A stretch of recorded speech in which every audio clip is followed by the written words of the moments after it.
Dividing by zero is a math equivalent of Googling your own name and finding nothing. It breaks reality, and today we're going to find out why your calculator freaks out when you try it.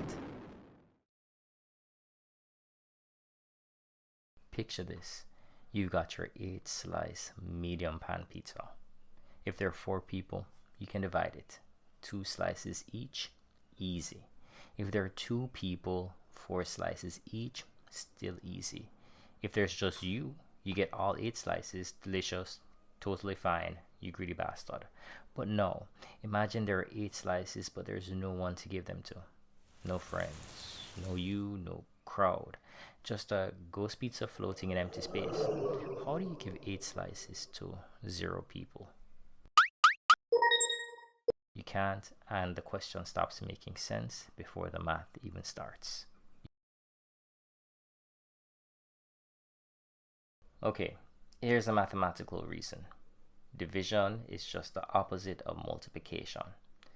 So, if I say 6 divided by 3 is equal to 2, I can check it by multiplying because 3 times 2 is equal to 6.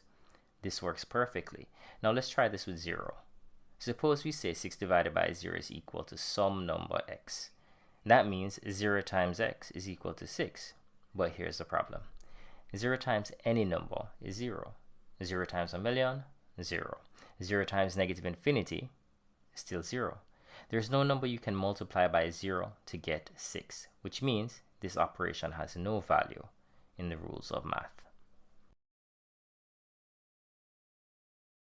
Your calculator isn't being rude when it flashes error.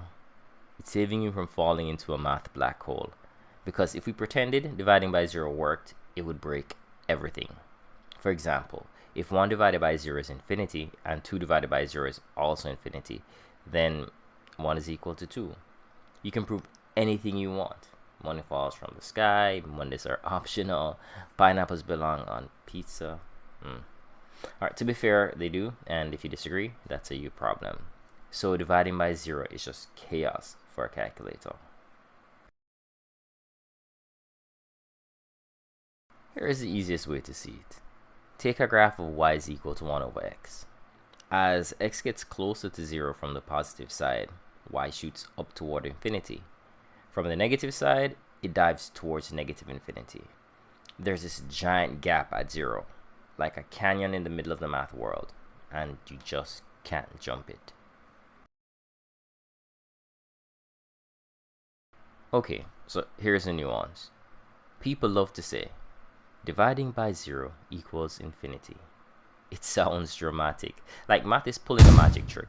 But here's the thing, that's not really true in regular arithmetic. It's a special case from something called limits. Let's break it down. Remember when we said 0 times any number is 0? Because 0 is basically the ultimate kill switch. Multiplying it by anything drags that thing straight down to hell. No, I mean, it makes it 0.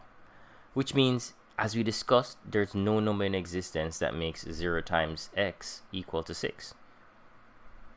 That's why mathematicians don't say the answer is infinity. They say the operation is undefined. It's like math throwing its hands up and saying, nope, not playing that game. So where does infinity come from? Infinity happens in limits.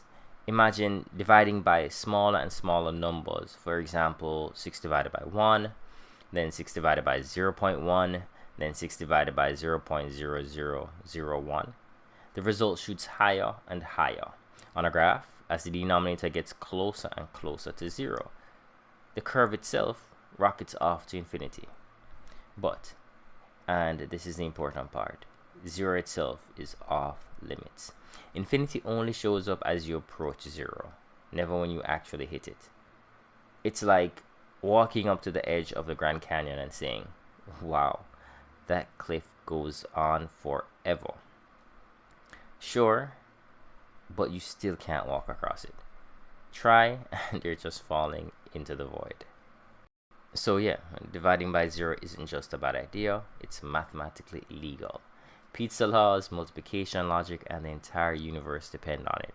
So the next time you're tempted to try it, just remember, you're not breaking a rule, you're breaking math itself, and that's just rude. drop a comment, and don't forget to like and subscribe.